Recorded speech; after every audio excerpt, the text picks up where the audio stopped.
புதிய மாதத்துக்குள்ளாக தேவன் நம்மை கொண்டு வந்திருக்கிறார். அல்லேலூயா. ஆமா, ஜனவரி மாதம் முடிந்து பிப்ரவரி மாதத்துக்குள்ளாக நாம் பிரவேசித்திருக்கிறோம். நிச்சயமாகவே இந்த நாளில் தேவன் நம்மை இந்த மாதம் முழுவதும் தம்முடைய கிருபையினாலும் மகிமையினாலும் நம்மை நெறிசூட்டி நம்மை காத்து வழிநடத்துவாராக. ஆமென். கர்த்தர் நல்லவர். எனக்கு அருமையான தேவ பிள்ளைகளே, இந்த நாளிலும் இந்த இரவு ஜெபத்திற்கு வந்திருக்கிற உங்கள் அனைவரையும் இயேசுவின் நாமத்தினாலே நான் வாழ்த்துகிறேன், ஆசீர்வதிக்கிறேன், வரவேற்கிறேன். வந்திருக்கிற ஒவ்வொருவரையும் கர்த்தர் நிச்சயமாய் ஆசீர்வதிப்பாராக. இந்த புதிய மாதத்தை நமக்கு காண செய்த தேவாதி தேவனையும் நான் வாழ்த்துகிறேன்.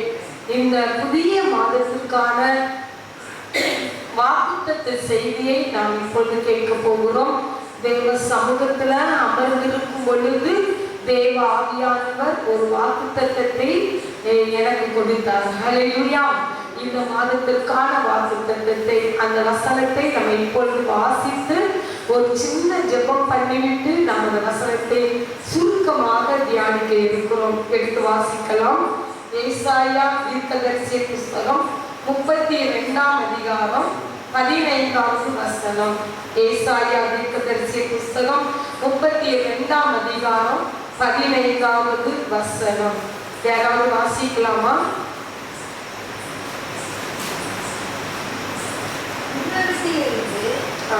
நம்மே ஆவி ஊற்றப்படும் மற்றும் அப்படியே இருக்கும். அப்பொழுது வனாந்தரம் செழிப்பான வயல்வெளியாகும். செழிப்பான வயல்வெளி காடாக எண்ணப்படும். ஆமென். ஹல்லேலூயா. உன்னதத்திலிருந்து நம்மேல் ஆவி ஊற்றப்படும் மற்றும் அப்படியே இருக்கும். அப்பொழுது வனாந்தரம் செழிப்பான வயல்வெளியாகும். செழிப்பான வயல்வெளி காடாக எண்ணப்படும். கண்களை மூடி தேவாவியானவர் இந்த வசனங்களை இந்த மாதத்தில் தேவன் நமக்கு ஆசீர்வதித்து தரும்படியாக நாம் ஜெபிக்க போகிறோம். கண்களை மூடி ஜெபிப்போமா? அன்பின் பிதாவே, இந்த நல்ல வேலைக்காக ஸ்தோத்திரம் ஐயா. நீங்க தந்த இந்த நல்ல புதிய மாதத்திற்காக ஸ்தோத்திரம். கடந்த மாதம் முழுவதும் எங்களை கண்ணீர் மணியை போல பாதுகாத்து இந்த புதிய மாதத்தை காண செய்தீரே. உங்களுடைய அன்பிற்காக ஸ்தோத்திரம் அப்பா. இந்த நாளிலும் இந்த புதிய மாதத்திலே நீ தந்த இந்த நல்ல வாக்குத்தத்த வசனத்திற்காக ஸ்தோத்திரம் ஐயா. கொஞ்ச நேரம் நாங்கள் இந்த வசனத்தை தியானிக்க போகிறோம். தூய ஆவியானவர் தாமே எங்களோடு கூட பேச வேண்டுமாறு ஜெபிக்கிறோம்.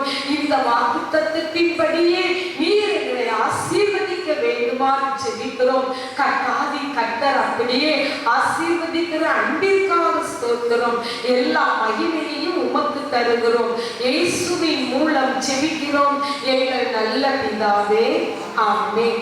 மறுபடியுமாக அந்த வசனத்தை நான் ஒரு நேரம் வாசிக்கிறேன். உன்னதத்தில் இருந்து நம்மே ஆவி ஊற்றப்படும் மற்றும் அப்படியே இருக்கும். அப்பொழுது வனாந்தரம் செழிப்பான வயல்வெளியாகும். செழிப்பான வயல்வெளி காடாக எண்ணப்படும். எனக்கு அருமையான தெய்வ பிள்ளைகளே, இந்த ஆண்டிலே தேவாதி தேவன் நமக்கு அழகான ஒரு வாக்கு தத்தத்தை கொடுத்தார். இந்த ஆண்டு முழுவதுக்குமான ஒரு வாக்கு தத்தம். அது என்ன வாக்கு தத்தம் என்றால், பரிசுத்த ஆவியானவர் நம் மீது ஊற்றப்படுகிறார். ஆமே, நம் மீது நிலை கொண்டிருக்கிற ஒரு வாக்கு தத்தம். இந்த ஸ்டேஜ்ல ஒரு பகுதியில பார்த்தீங்க, என் ஆவியானவரும் உங்கள் நடுவில் நிலை கொண்டிருப்பார், பயப்படாதேயுங்கள். ஆகாயம் 2:5. இந்த வசனத்தை தான் ஆண்டவர் நமக்கு வாக்குத்தத்தமாக கொடுத்தார். ஆவியாகிய தேவன் நம் நடுவில் நிலை கொண்டிருப்பார். ஆவியாகிய தேவன் நம்மோடு கூட எப்பொழுதும் இருப்பாரேயானால் அது நமக்கு ஒரு பெரிய ஆசீர்வாதம். அல்லேலூயா, அல்லேலூயா. பாருங்க, இந்த மாதத்திலேயும் ஆண்டவராகிய தேவன் கொடுக்கிற வாக்குத்தத்தம் என்னன்னா, உன்னதத்திலிருந்து நம்மேல் ஆவி ஊற்றப்படும். ஆமென். ஆமா, ஊற்றப்படும் மற்றும் அப்படியே இருக்கும். அப்பொழுது வனாந்தரம் செழிப்பான வயல்வெளியாகும். ஆவியானவர் ஊற்றப்படும் பொழுது, நல்ல கவனிங்க, ஆவியானவர் ஊற்றப்படும் பொழுது என்ன ஆகுமா? வனாந்தரம் செழிப்பான வயல்வெளியாகுமா. அடுத்தபடியாக போட்டிருக்குது செழிப்பான வயல்வெளி எப்படி எண்ணப்படுமா, காடாக எண்ணப்படும். எனக்கு அருமையான தெய்வ பிள்ளைகளே, ஆண்டவராகிய தேவன் தம்முடைய ஜனத்தை குறித்து ஏசாயா தீர்க்கதரிசி மூலமாக தீர்க்க தரிசனமாக சொல்லுகிறார். ஆவி ஊற்றப்படும் மட்டும் அப்படியே இருக்கும். ஆனா ஊற்றப்பட்ட பிற்பாடு என்ன செய்யுமா, வனாந்தரம் எப்படி மாறுமா, செழிப்பான வயல்வெளியாக மாறும். ஆமா, ஆவியானவர் எங்கேயோ அங்கே விடுதலை உண்டு. ஆவியானவர் இறங்கி வரும் பொழுது நமக்கு செழிப்பு உண்டு, ஆசீர்வாதம் உண்டு. எனக்கு அருமையான தெய்வ பிள்ளைகளே, இங்கே நாம் பார்க்கிறோம் இந்த வசனத்தை நீங்க நல்லா தியானிச்சீங்கன்னா, அப்பொழுது வனாந்தரம் செழிப்பான வயல்வெளியாக மாறும். அதே சமயத்துல செழிப்பான வயல்வெளி என்ன செய்யுமா, காடாக எண்ணப்படும். நான் அந்த வசனத்தை கொஞ்சம் நான் தியானிக்கும் பொழுது யோசித்து பார்க்க ஆரம்பித்தேன். எனக்கு அருமையான தெய்வ பிள்ளைகளே, இதற்குரிய அர்த்தம் நமக்கு கொஞ்சம் குழப்பமா தெரிஞ்சு பார்த்தீங்களா? அதாவது என்ன போட்டிருக்குது, வனாந்தரம் செழிப்பான வயல்வெளியாக மாறும். செழிப்பான வயல்வெளி எப்படி எண்ணப்படுமா, காடாக எண்ணப்படும். அப்போ ஆண்டவர் கொடுக்கிற ஆசீர்வாதம் கூடிக்கொண்டே போகும், அது குறையாது. ஆனா இதெல்லாம் பார்க்கும் பொழுது அது குறைவது போல காணப்படுகிறது. ஏன் அப்படின்னா, செழிப்பான வயல் என்ன செய்யுமா, காடாக எண்ணப்படும். நல்லா கவனிங்க. இதை நான் யோசித்து கொண்டே இருந்தேன். இதற்கு இப்படி ஒரு வாக்குத்தத்தம் போடப்பட்டிருக்கிறது, இதற்கு என்ன அர்த்தம் அப்படின்னு சொல்லி நான் யோசிக்கும் பொழுது ஆண்டவராகிய தேவன் எனக்கு கற்றுக் கொடுத்த ஒரு காரியம் என்னன்னா, ஆவியானவர் ஊற்றப்படும் பொழுது அது செழிப்பான வயல்வெளி. ஹல்லேலூயா. அது வயல்வெளியின் ஆசீர்வாதங்கள். அதே சமயத்துல செழிப்பான வயல்வெளி காடாக எண்ணப்படும் அப்படின்னு சொன்னா அது ஒரு பெரிய காடு. ஆமென். ஹல்லேலூயா. இப்ப ஒரு வயல்வெளி அப்படின்னா அதுக்கு என்னது இருக்கும், ஒரு எல்லை இருக்கும். ஒரு எல்லை குறிக்கப்பட்டிருக்கும். இந்த வயல்ல இவ்வளவு இடம் இருக்குது, இந்த இடத்துக்குள்ள மட்டும்தான் என்ன செய்வோம், நம்ம பயிரிடுவோம், விதைப்போம், அதுக்குரிய ஆசீர்வாதங்கள் மட்டும்தான் கிடைக்கும். ஆனா இந்த செழிப்பான வயல்வெளி காடாக எண்ணப்படும்னா, காடு என்பது மிகப்பெரிய பரப்பு உள்ளது. அல்லேலூயா. அப்ப ஆண்டவர் என்ன சொல்றாரு, அப்படிப்பட்ட மிகப்பெரிய பரப்பளவு கொண்ட ஆசீர்வாதங்களை தேவன் நமக்கு தருவார். அல்லேலூயா. ஒரு பெரிய காடு அப்படிங்கும் போது அங்க காட்டுல மரங்கள், பழங்கள், பலவிதமான வகைகள், செழிப்பான மரங்கள், செடிகள் என்ன செய்யப்படும், காணப்படும். அதனுடைய ஆசீர்வாதம் மிக பெரிதானது. அதனால இந்த ஆசீர்வாதம் இரண்டாவது கொடுக்கப்பட்டது குறைவானது அல்ல, அது அதை காட்டிலும் நிறைவான ஒரு பெரிய பலனை கொடுக்கிற ஆசீர்வாதம்.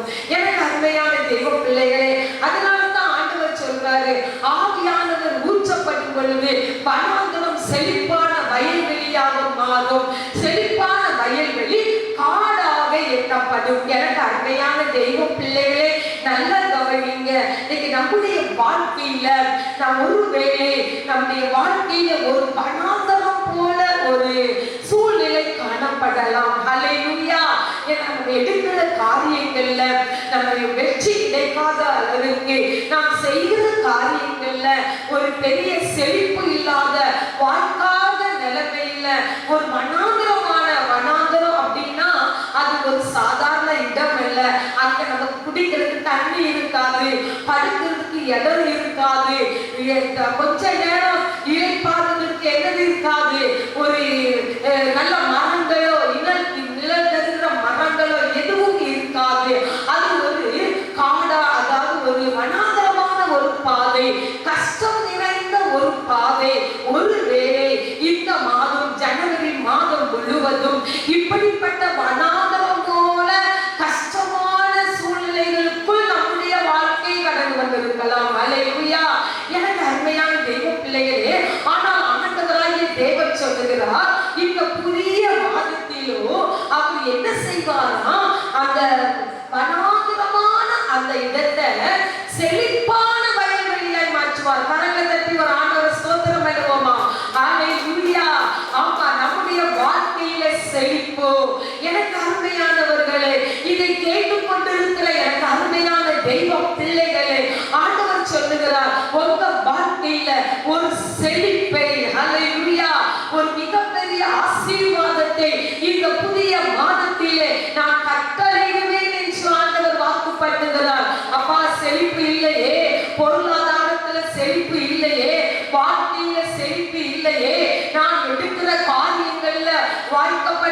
நிலைமையில ஒரு வறண்டு போன சூழ்நிலைக்குள்ள என்னுடைய வாழ்க்கை கடந்து சென்று கொண்டிருக்கிறது என்று நீங்கள் கவலையோட, பாரத்தோட, கண்ணீரோட இந்த புதிய மாதத்துக்குள் பிரவேசித்திருக்கிறீர்களோ, எனக்கு அருமையான தெய்வ பிள்ளைகளே, ஆண்டவராகிய தேவன் இன்னைக்கு அப்படிப்பட்ட உங்களை பார்த்துதான் சொல்லுகிறார்.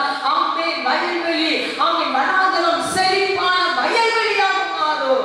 அந்த வயல்வெளி செழிப்பான ஒரு காடாக மாறப் போகிறது. காடை போன்ற மிகப்பெரிய பரப்பள உள்ள ஒரு செழிப்பான நிலம் போல ஒரு ஆசீர்வாதத்தை தேவ ஆவியானவர் இந்த புதிய மாதத்திலே நமக்கு கட்டளையிட போகிறார். அல்லேலூயா, அல்லேலூயா. யாத்ராகமத்தின் புஸ்தகம் 35ஆம் வசனத்திலே நாம் அங்கே ஒரு வார்த்தையை பார்க்கிறோம். யாத்ராகமத்தின் புஸ்தகம் 35ஆம் அதிகாரம் 21ஆம் வசனத்தை நான் உங்களுக்காக வாசிக்கிறேன். பின்பு எவர்களை அவர்கள் இருதயம் எழுப்பி எவர்களை அவர்கள் ஆவி உற்சாகப்படுத்தினதோ அவர்கள் எல்லாரும் ஆசரிப்பு கூடாரத்தின் வேலைக்கும் அதில் சகல ஊழியத்திற்கும் பரிசுத்த வஸ்திரங்களுக்கும் ஏற்றவைகளை கர்த்தருக்கு காணிக்கையாக கொண்டு வந்தார்கள். யார் காணிக்கை கொண்டு வந்தார்களாம்?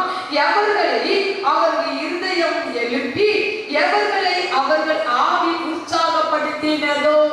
அப்ப நல்ல கவனிங்க, எவர்களை அவர்கள் ஆவி, அவர்களுக்குள் இருக்கிற தேவ ஆவி எவர்களை உற்சாகப்படுத்தினதோ அவர்கள் அத்தனை பேரும் ஆசரிப்பு கூடார வேலைக்காக காணிக்கைகளை கொண்டு வந்து கொடுத்தார்கள்.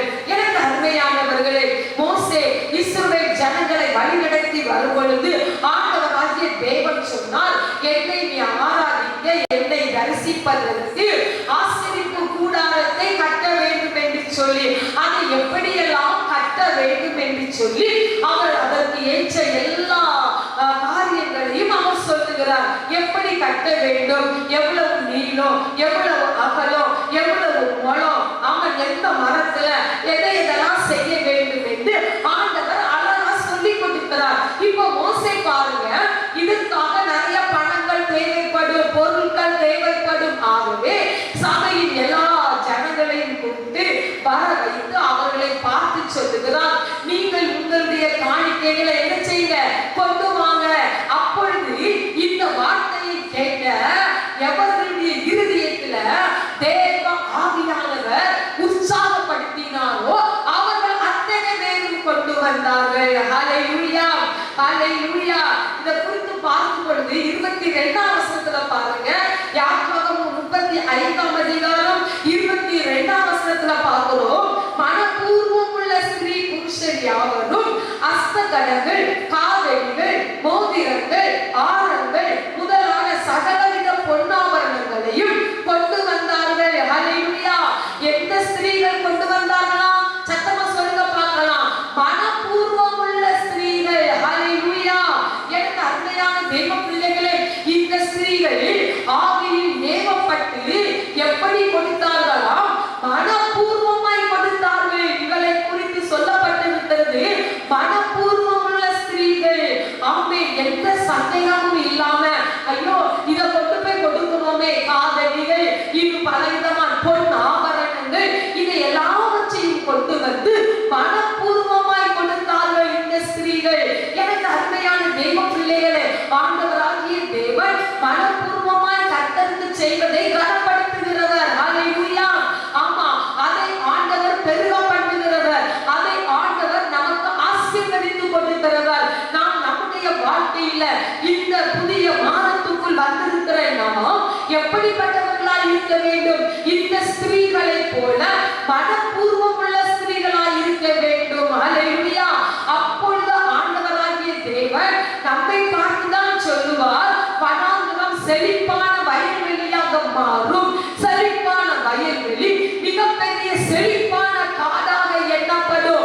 எனக்கு அருமையான தெய்வ பிள்ளைகளே, நம்முடைய வாழ்க்கையில நாம் ஆண்டவருக்காக மனப்பூர்வமா எதை செய்கிறோம் யோசித்து பாருங்க. இன்னைக்கு அநேக நேரங்கள்ல குறுகுறுப்போடு கூட செய்கிறோம். மற்றவர்களுக்கு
யோசிக்கல. ஆண்டவருடைய சமூகத்துல பொருத்தனை பண்ணினதை மனப்பூர்வமாய் அப்படியே கொண்டு வந்து கொடுத்து விட்டார். ஹல்லேலூயா. இதனுடைய ஆசீர்வாதம் என்ன தெரியுமா? அந்த சாமுவேலை ஆண்டவர் தீர்க்கதரிசியாக ஹல்லேலூயா ஆமா உயர்த்தி ஆசீர்வதித்தார். மிகப்பெரிய உயர்வை தேவன் கொடுத்தார். அன்னாளுக்கும் இன்னும் அநேக குழந்தைகளை கொடுத்து ஆண்டவர் ஆசீர்வதித்தார். ஹல்லேலூயா. அவருடைய வண்ணாந்தரமான வாழ்க்கை ஒரு செழிப்பான வாழ்க்கையாய் மாற்றப்பட்டது. எனக்கு அருமையான தெய்வ பிள்ளைகளே, இந்த முதல் 1ஆம் தேதியிலே, இந்த 2வது மாதத்தின் துவக்கத்திலே தேவ ஆவியானவர் நம்மோடு கூட பேசிக் கொண்டிருக்கிறார். என் ஆண்டவர் சொல்லுகிறார், மனப்பூர்வமாய் கொடுங்கள், மனப்பூர்வமாய் செய்யுங்கள். ஆண்டவருடைய ஊழியத்தையும் மனப்பூர்வமாய் செய்யுங்கள். கர்த்தருக்கு கொடுக்கிறதை மனப்பூர்வமாய் செய்யுங்கள். மற்றவர்களுக்கு உதவி செய்வதை மனப்பூர்வமாய் செய்யுங்கள். முறுமுறுப்போடு அல்ல, மனப்பூர்வமாய் செய்யுங்கள். அப்பொழுது தேவன் நம்மை ஆசீர்வதிக்கிறவர். வேத புத்தகத்துல இன்னும் ஒரு பகுதியை நாம் பார்க்க முடியும். 1 நாளாகமத்தின் புஸ்தகம் கடைசி அதிகாரம், அதாவது 29வது அதிகாரம் 17வது வசனத்தை நாம் பார்க்கும் பொழுது அங்கே தாவீது ராஜா அழகான ஒரு வார்த்தையை சொல்லுகிறார். அதை நான் உங்களுக்காக வாசிக்கிறேன். என் தேவனே, நீ இருதயத்தை சோதித்து உத்தம குணத்தில் பிரியமாய் இருக்கிறீர் என்பதை அறிவேன். இவையெல்லாம் நான் உத்தம இருதயத்தோடு மனப்பூர்வமாய் கொடுத்தேன். ஹல்லேலூயா. அவர் சொல்றாரு பாருங்க, இப்பொழுது இங்கே இருக்கிற உம்முடைய ஜனமும் உமக்கு மனப்பூர்வமாய் கொடுக்கிறதை கண்டு சந்தோஷித்தேன். ஹல்லேலூயா. ஜனங்கள் தாவீது ராஜாவுக்கு மனப்பூர்வமாய் கொடுத்தார்களாம். அதற்கு காரணம் என்ன தெரியுமா? தாவீது ராஜாவுக்கு கொடுக்கல, தாவீது ராஜாவுக்கு கட்டளையிட்ட அவருடைய வேலைக்காக. ஹல்லேலூயா, ஹல்லேலூயா. இது ஒரு ஜெபமாக தாவீது ராஜா ஏறெடுக்கிறார். அதுக்கு முன்பதாக உள்ள வசனத்தை பார்க்கும் பொழுது 15வது வசனத்தை பாருங்க.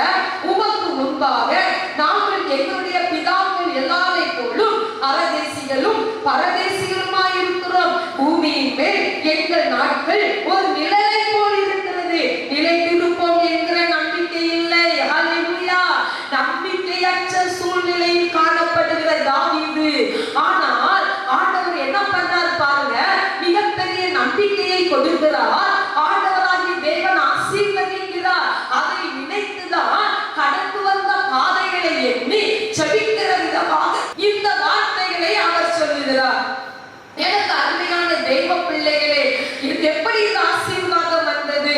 நிலைத்திருப்போம் என்கிற நம்பிக்கையற்று இருந்த தாவீது ராஜாவுடைய வாழ்க்கையை, குடும்பத்தை ஆண்டவர் அவருடைய சந்ததியை நிலைத்திருக்க பண்ணுகிறார். ஹல்லேலூயா.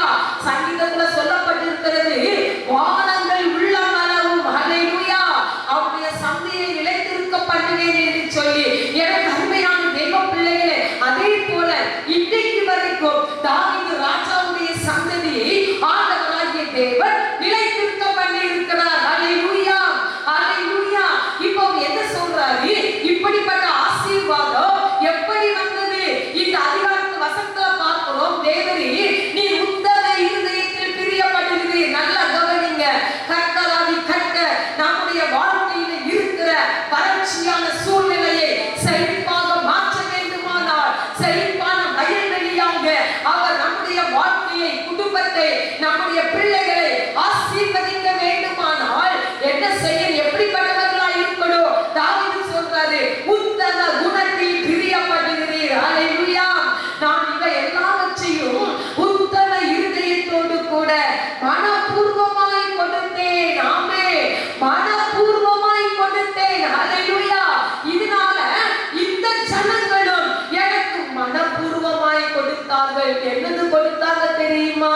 எனக்கு அருமையான தெய்வ பிள்ளைகளே, ஆண்டவராகிய தேவன் இந்த தாவீதுக்கு தாவீது கேட்கிறாரு, அப்பா உங்களுக்கு ஆலய கட்டணும். ஆண்டவர் சொல்றாரு, நீ கட்ட முடியாதுப்பா.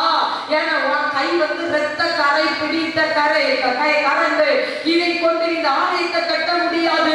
உன்னுடைய கர்ப்ப கிரப்பாகிய உன்னுடைய மகன் சாலமோன் தான் இந்த ஆலயத்தை கட்டுவார் என்று ஆண்டவர் சொல்லுகிறார். இப்ப தாவீதுக்கு பாருங்க, ஐயோ என்னுடைய மகன் ரொம்ப இளைஞனா இருக்கிறான், அவன் சிறுவனா இருக்கிறான், அவன் எப்படி இந்த ஆலயத்தை கட்ட முடியும், அவனால முடியாது, நான் என்ன செய்ய வேண்டும்? என் மகனாகிய சாலமோன் இவ்வளவு பெரிய ஆலயத்தை, பரிசுத்த ஆலயத்தை, ராஜாதி ராஜா தேவாதி தேவனுக்கு மகிமையான ஒரு ஆலயத்தை கட்ட வேண்டுமானால் நான் அவனுக்கு உதவி செய்ய வேண்டும். ஜனங்களை எல்லாம் கூப்பிடுறாரு, இந்த ஆலயத்தை கட்டுவதற்கு உங்கள் கையின் காணிக்கைகளை கொண்டு வாருங்கள் என்று சொல்லுகிறார். ஜனங்கள் எப்படி கொண்டு வந்தாங்களாம்? மனப்பூர்வமாய் கொண்டு வந்து கொடுத்தார்கள். அல்லேலூயா.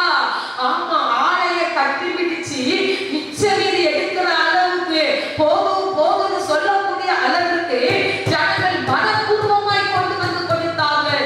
எனக்கு அருமையான தெய்வ பிள்ளைகளே, இதை கேட்டுக்கொண்டு இருக்கிற எனக்கு அருமையான தெய்வ ஜனமே, ஆண்டவராகிய தேவன் இன்னைக்கு உங்களை பார்த்து சொல்லுகிறார், நம்முடைய வனாந்தரமான வாழ்க்கையை நான் செழிப்பான வயல்வெளியாய் மாற்றப் போகிறேன். நாம் எப்படி இருக்க வேண்டும்? உத்தம இருதயத்தோடு இருக்க வேண்டும், மனப்பூர்வமாய் ஆண்டவருக்காக செய்ய வேண்டும். அல்லேலூயா. அப்படி செய்யும் பொழுது, உத்தம இருதயத்தோடு கூட மனப்பூர்வமாய் செய்யும் பொழுது நம்முடைய வனாந்தரமான வாழ்க்கையை அவர் செழிப்பான வயல்வெளியாய் மாற்றப் போகிறார். அல்லேலூயா. அல்லேலூயா. தாவீது ராஜா ஜெபிக்கிறார். எப்படி தெரியுமா? ஆண்டவரே, ஜனங்கள் கொண்டு வந்து குவிக்கிறாங்க, கொடுத்துக்கிட்டே இருக்கிறாங்க. அதை பார்க்கிறாரு, ஏ அப்பா, ஜனங்கள் இவ்வளவு தூரம் எனக்கு கொடுத்திருக்கிறாங்களே, இதுக்கு காரணம் என்ன? நீ தேவரீர், நீ உத்தம குணத்தில் பிரியப்படுது. அம்மா நல்ல கவனிங்க, ஐயா நல்ல கவனிங்க, இதை கேட்டுக்கொண்டிருக்கிற அருமையான தெய்வ பிள்ளையே, உத்தம குணம், உத்தம இருதயம், நல்ல இருதயம் நமக்கு வேண்டும். அல்லேலூயா. நீங்க எப்படி இருக்கு? திருப்பும் கேடும் நிறைஞ்ச இருதயமா இருக்கு. சூது வாது வஞ்சகம், போட்டி பொறாமை பெருமை நான் என்கிற அகங்காரம், இன்னைக்கு அப்படிப்பட்ட இருதயம் தான் எனக்கு எல்லாருக்கும். மற்றவங்களை பார்த்து குறை கூறிக்கிட்டே அலையுது, குச்சம் கண்டுபிடிச்சுக்கிட்டே அலையுது. இப்படிப்பட்ட வாழ்க்கையை, இப்படிப்பட்ட இருதயம் நமக்குள் இருக்க கூடாது. ஆண்டவர் சொல்றாரு, உங்க இருதயம் கழுவப்படணும், உங்க இருதயம் உத்தம இருதயத்தோடு கூட இருக்கணும், ஆண்டவர் விரும்புகிற இருதயத்தோடு கூட இருக்கணும், நல்ல குணத்தோடு கூட மனப்பூர்வமாய் நாம் செய்வோம். ஆண்டவராகிய தேவன் நமக்கு மனப்பூர்வமாய் நான் உங்களுக்கு தந்து உங்களை ஆசீர்வதிப்பேன் என்று சொல்லுகிறார். அல்லேலூயா. அல்லேலூயா. இந்த மாதத்துல தேவன் கொடுத்த வாக்குத்தத்தம் இது. உன்னதத்தில் இருந்து ஆவி ஊற்றப்படும் மட்டும் அப்படியே இருக்கும். அல்லேலூயா. ஊற்றப்படும் பொழுதோ வனாந்தரம் செழிப்பான வயல்வெளியாக மாறும். செழிப்பான வயல்வெளி காடாக எண்ணப்படும். ஆண்டவராகிய தேவன் இந்த அழகான வாக்குத்தத்தத்தை இந்த ஸ்டேஜ்ல கிடக்கு பாருங்க. ஆவியானவரும் உங்கள் நடுவில் நிலை கொண்டிருப்பார், பயப்படாதீர்கள். ஆவியானவர் நம் நடுவில் அப்படியே இருப்பாராம், நிலை கொண்டிருப்பாராம். இந்த வசனத்தை தியானிக்கும் பொழுது நான் ஒரு நாள் இந்த உட்கார்ந்து இருந்து என்னுடைய கணவர் பிரசங்கத்தை பண்ணச்சல நான் கேட்டுக்கிட்டே இருந்தேன்.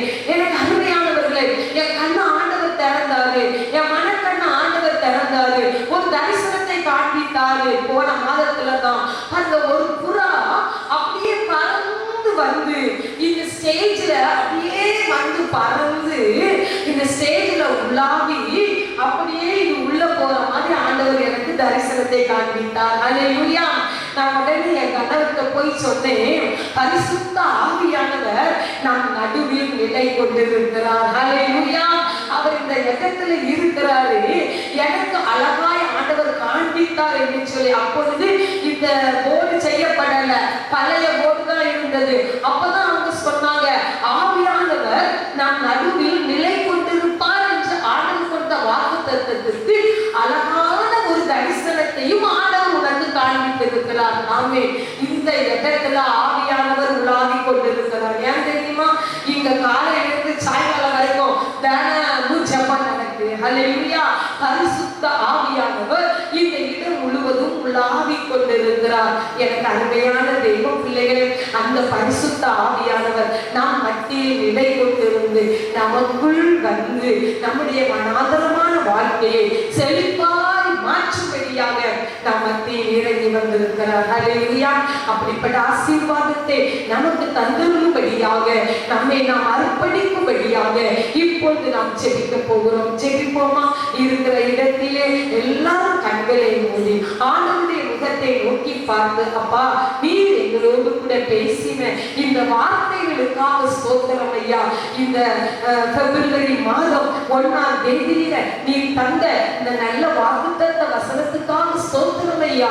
இந்த வசனத்தின்படியே நீர் எங்களை ஆசீர்வதிப்பீராக, எங்களை பலப்படுத்துவீராக, செழிப்பான ஒரு வாழ்க்கையை தந்து எங்களை ஆசீர்வதியும் ஐயான்னு சொல்லி கேட்க போகிறோம். எல்லாரும் கேட்போம். ஆவியானவரே நம் மத்தியில் நிலை கொண்டு இருக்கிறார். ஆவியானவர் நம் மீது ஊற்றப்பட்டு இருக்கிறார்.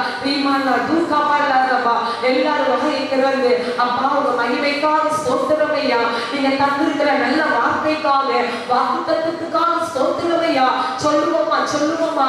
இருக்கிற இடத்திலே இந்த மாதத்துல இந்த ஆசீர்வாதத்தை தூய ஆவியானவர் உங்கள் நடுவிலே ஊற்ற போகிறார்.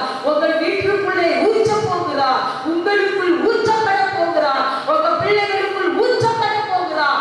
நிலை கொண்டு இருக்க போகிறார். எதற்கு தெரியுமா? மனாந்தரமான உங்களுடைய வாழ்க்கையை செழிப்பான வயல்வெளியாய் மாற்றும்படியாக. ஓ ஹalleluya. ரீமாலா துகாபாலா ரபா. அப்பா உம்மை துதிக்கிறோம் ஐயா. ஜெபம் பண்ணுங்க. எந்த பகுதியில ஒரு மனாந்தரம் போல காணப்படுறீங்களோ அந்த பகுதியில ஒரு செழிப்பு வருகிறது, ஒரு செழிப்பு வருகிறது. அப்பா இந்த ஆசீர்வாதம் இல்லையப்பா, இந்த நன்மை எனக்கு இல்லையப்பா, அநேக மாதங்களாக அநேக வருடங்களாக ஜெபம் பண்ணிட்டு இருக்கேன்ப்பா, எனக்கு ஒரு செழிப்பு வராதா, எனக்கு ஒரு நன்மை பிறக்காதா, எனக்கு ஒரு ஆசீர்வாதம் வராதா, எங்களுக்கு ஒரு மேன்மை வராதா என்று எதிர்பார்த்து காத்து கொண்டிருக்கிற தெய்வ ஜனமே, இன்னைக்கு நீங்கள் எதிர்பார்க்கிற முடிவை நான் உங்களுக்கு கொடுக்கும்படிக்கு உங்கள் பேரில் நினைத்திருக்கும் நினைவுகளை அறிவே. அவைகள் தீமைக்கு அல்ல, சமாதானத்துக்கு ஏதுவான நினைவுகளே. அப்படிப்பட்ட தேவனை மகத்துவத்தை தேவ ஆவியானவர் இன்னைக்கு உங்களுக்கு ஊற்ற போகிறார், ஊற்ற போகிறார். தீமாலா துர்கமாலா சபாபாபா. நன்றி ராஜா, உம்மை துதிக்கிறோம் ஐயா. ஆவியானவருடைய ஆளுகை இறங்கி வருகிறதற்காக ஸ்தோத்திரம். ஒவ்வொருவர் மீதும் தேவ மகிமை இறங்கி வருகிறதற்காக ஸ்தோத்திரம். இதை ஏற்றுக்கொண்டிருக்கிற ஒவ்வொரு இல்லத்துக்குள்ளேயும் தேவ பிரசன்னம் இறங்கி வருகிறதற்காக ஸ்தோத்திரம். ஆண்டவரே ஆசீர்வதிப்பீராக ராஜா. செழிப்பான வயல்வெளியாய் மாற்றுவீராக. என் தேவன் அப்படி ஆசீர்வதிக்கிற அன்பிற்காக ஸ்தோத்திரம். அப்பா உலகமே உறங்கி கொண்டு இருக்கப்பா, ஆனா உங்க பிள்ளைகள் அப்பா உங்க சமூகத்துக்கு ஓடி வந்திருக்காங்கப்பா. ஒரு ஆசீர்வாதம் வேண்டுமே. இந்த 1ஆம் தேதிய தேவ சமூகத்துல ஆரம்பிக்கணும். உங்களுடைய பிள்ளைகள் வாழ்ந்துட்டு வந்திருக்கிறாங்க. உங்களுடைய பிள்ளைகளை கண்ணோக்கி பாருங்க, கண்ணோக்கி பாருங்க. இந்த வார்த்தைகளை கேட்கிற உங்க பிள்ளைகளை கண்ணோக்கி பாருங்க. என் பிள்ளைகளை ஆசீர்வதிப்பீரா, செழிப்பாய் மாற்றுவீரா. என்ன வாஞ்சி தேவ ஆவியானவர் இன்றைக்கு இப்பொழுதே கட்டளையிடுவீராக. இந்த மாதம் முழுவதும் என் பிள்ளைகளை செழிப்பானவர்களாய் மாற்றுவார்கள். ஆவிக்குரிய செழிப்பு, உலக பிரகாரமான செழிப்பு, பொருளாதார செழிப்பு அப்பா எல்லாவற்றாலும் நிரப்புனார்கள். துயாவியானவர் அப்படி ஆசீர்வதிக்கிற அன்பிற்காக ஸ்தோத்திரம். கையின் பிரயாசங்களை வர்த்திக்க பண்ணி ஆசீர்வதி. தேவநாம மாத்திரம் மகிமைப்படட்டும். கேட்கிற நாளில் வந்திருக்கிற ஒவ்வொரு பேரையும் இந்த மாதத்துல என் தேவன் ஜீவனுள்ள சாட்சிகளாய் இருக்கும்படியாக கர்த்தர் எங்களுக்கு அப்படியே செய்தார் என்று உடைய பிள்ளைகள் சாட்சி சொல்றாங்க. அப்படியே ஆசீர்வதிக்கிற அன்பிற்காக ஸ்தோத்திரம். எல்லா மகிமையும் உமக்கு தருகிறோம். இயேசுவின் மூலம் ஜெபிக்கிறோம் எங்கள் நல்ல பிதாவே. ஆமென், ஆமென்.